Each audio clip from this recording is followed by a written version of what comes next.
Welcome to Jesus Changes Everything, a daily podcast dedicated to providing a fresh look at the ancient and glorious truth that Jesus not only reigns, but is busy about the business of bringing all things under subjection, that celebrates the wonder and the glory that he has been given all authority in heaven and on earth.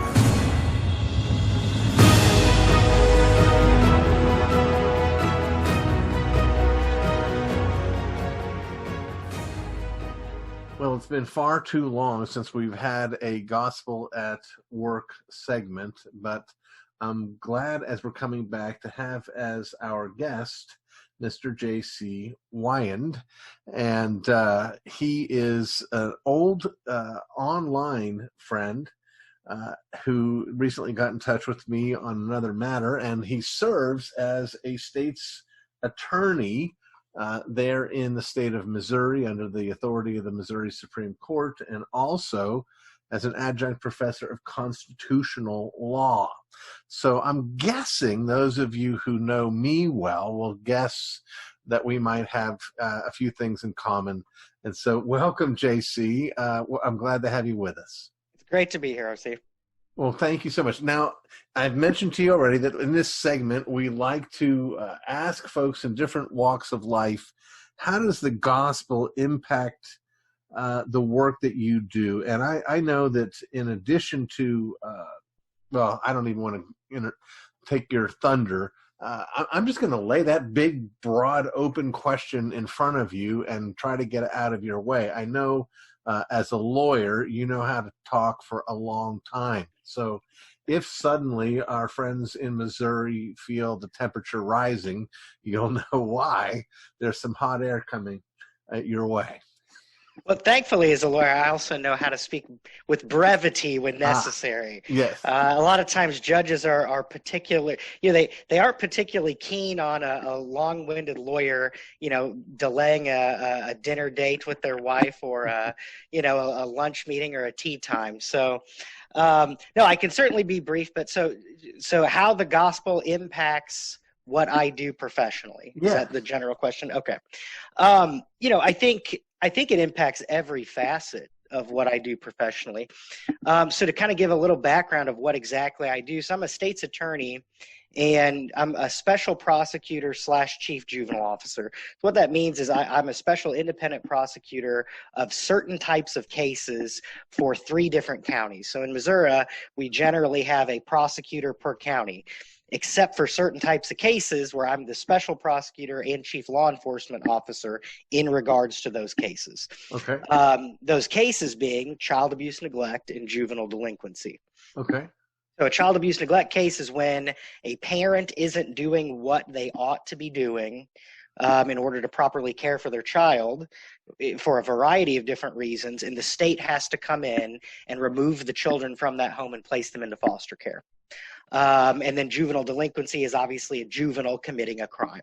Right. So those are the 2 types of cases, and I would say it's probably about 3 to 1 child abuse neglect. I have a lot more of those cases, a lot more bad parents than bad kids, if you will. Uh-huh. But it's such an interesting way to look at these types of cases, because when you have a parent who, for example, was doing meth while pregnant, mm-hmm. with the child 8 months in utero, still doing hard methamphetamines and heroin, let's say. So much so that the baby itself tests positive for methamphetamines at birth. This is a horrible situation that kind of makes your blood pressure rise a little bit. It makes you mad, right. The gospel allows me to look at those cases and proceed in a way that's necessary, but take the emotion out of it because I understand grace. Uh-huh. And everybody has done things that are stupid and sinful and broken, except one man, that's Right. ever lived. Amen. And so because we all have done stupid, sinful, and damaging things to various degrees, just because I'm over here on the scale and they're over here, it doesn't make us that much different. Right. And so I can really look at those situations and say, we're going to take the emotion out of it. Thankfully, we have really good legislators here in the state of Missouri and a really great court system. And our statutes and then the way those laws have been interpreted by the courts are very, very clear and I think very upright and moral on how we handle these types of cases. So we look at these cases and we say, yes, the mother did a horrible thing. What some people, a secular person, would consider an unforgivable thing. Right. Yeah. Well, as room for forgiveness. Right. And as you and I both know, RC, there's no such thing as an unforgivable thing. So I look at this situation and I go, well, how can I follow the law to the best of my ability to ensure that justice is served and God is glorified? And in every case that I have, I'm able to do that with confidence and peace because of the gospel. Yeah. And where it would be an easy knee-jerk reaction, and I get this with social workers that I work with CASA, with foster parents, they're like, oh, this mom is, or dad, or whoever it is such a deadbeat, they should never have their kid back. Well, that's not what statute says. Statute says we need to work honest efforts for reunification for about a year. And I'm going to make sure everybody plays by the rules and we go through that process. And that would be very difficult, I think, for someone who did not understand the grace of the gospel of Jesus Christ. You know, as I'm listening to you, I'm thinking about how typically I want to help people understand that as God has called the state to wield the power of the sword, that its calling is a calling toward justice and not toward mercy. And that in fact, when you don't have justice, you have injustice because of the victim's suffering. However, when I listen to you and I think about children and families, all of a sudden that gets mitigated quite a bit. And you realize that you're in a place where you really have to think through how to balance these things for the well-being and the sake of these families and children. And, yes. and it's an amazing thing because you can take a child out of the worst home possible where the mother was doing methamphetamines or heroin or cocaine in front of the child and was completely neglectful in her behavior, and the father was physically abusive toward the child. And you put that 6-year-old out of that home and put him in foster care.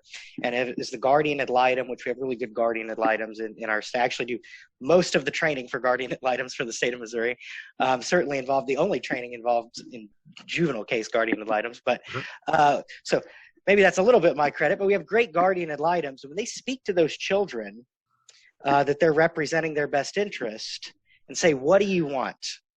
Even coming from a home where mom was neglecting them and doing drugs in front of them, where dad was physically abusive toward them, what's the one thing they want to do? They want to go home. They want to go home.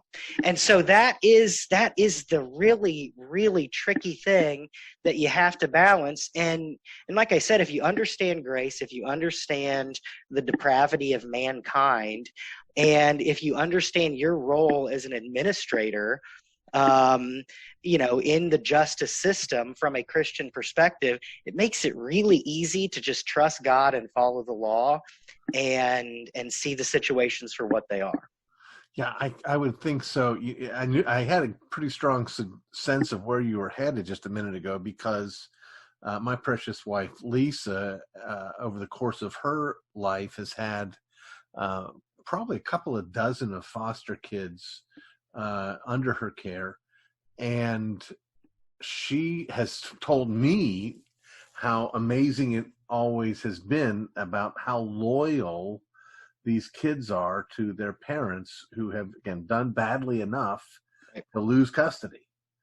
And that doesn't mean they're unkind toward her or angry toward her. They were very loving toward her, and Lisa actually had very good relationships oftentimes with the birth parents of these foster kids. So it gives you a sense when you're on the, it's easy when you're on the outside looking in to think about those particular sins as so grievous and so awful that of course those children need to be set free from those terrible parents, whereas our sins are little and tiny, and of course we're essentially we're worthy of having children, and these people right. No, I mean that is such a Christian conundrum where we all get into this thing. If we're all sinners, but I'm a much less sinner than this person.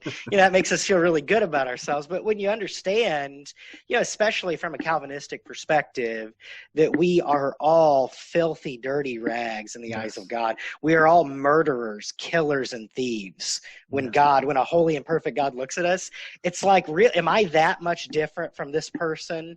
Obviously our roles are different, but in this situation, but is our moral character really that different? Really, I can pretend like it is, but is it really? And like I said, it's a tough thing from a lot of different perspectives, but I think. It's interesting. So many people in regards to this job, which I've been doing, I was in private practice for several years, and then I was appointed to this position, and I'm right on year number 6. And so many people say, man, those cases would have to be so sad. I don't know how you do it. Right. And which is true. That is true. And with delinquency, especially child on child victim, there's some very dark fact patterns of cases that I have to deal with very broken kids. And the weight of that, again, I think would be something that would be unbearable for someone that did not understand the sovereignty of God, which again goes back to another way the gospel impacts my job. I think even if I was a deist of some sort, or a pseudo-secular religionist person, or even Pelagian in nature, if I didn't understand the sovereignty of God, I don't think I could do this job. And because the sadness of the cases. Yeah, that he's active in space and time. Right. And I think there's a lot of us who believe in the sovereignty of God who become practical deists because God wrote his plan and he hit the first domino and he's just up there watching. He's just chilling in Netflix and with history. When the truth is he's in the story. And you get to see that in the work you do. Very quickly, segue, if you would, to this other, this adjunct role you have on teaching constitutional law. Would you say that your understanding of the gospel impacts that work as well? Oh, absolutely. Now, I'm blessed. I teach at Hannibal LaGrange University in America's hometown, Hannibal, Missouri. That's where I'm based out of. I live there too. It's my adopted hometown for sure. If you have any Mark Twain fans listening, it is a wonderful little tourist destination. Not too much traffic, great place to visit. But I'm blessed to be at a Christian university. They are a Southern Baptist affiliated university, and so there's no pressure on me from a critical theorist perspective, or from what I guess a more common term for that would be woke. And so there's no pressure for any of that. In fact, my classes are so well received by the students, and I've been teaching there long enough. They just kind of let me do whatever I want, so I appreciate that. But the gospel certainly impacts what I do, because I do an awful lot of online classes, which are very labor easy. An in-seat class is not. An in-seat class is labor intensive. And for what they're paying me, especially coming from a billable hours kind of mindset, is not worth the billable hours. But it is worth it for the kingdom and to bring God glory and to help teach young American citizens about their Constitution, which every American citizen should know. And I teach it from a from a Christian perspective, from a Reformed Christian perspective, and I also teach it from a classical liberal perspective. I try to teach it from the exact same political philosophy of John Locke and Thomas Jefferson and James Madison, who those two were the intellectual giants of our founders. And I try to pull in Lockean liberalism, the idea that all men, humans, are created equal under God, not in skill or in opportunity, but in right, and that they have a divine right, an inalienable right that comes from God, not government, to life, liberty, and property. Right. And that idea, which seems kind of foreign in today's weird postmodernist, secular humanist world, but that simple, radical idea of John Locke changed the world and inspired the American Revolution. And so I try to impart that on my students. I make them read Frederick Bastiat's The Law, and we do a whole unit and an exam on it. And I make them read John Locke's 2 treatises. And, I try to give them that perspective, but certainly the gospel is at the center of that. One, because I wouldn't do it if it was just for the money. I do it because it brings God glory.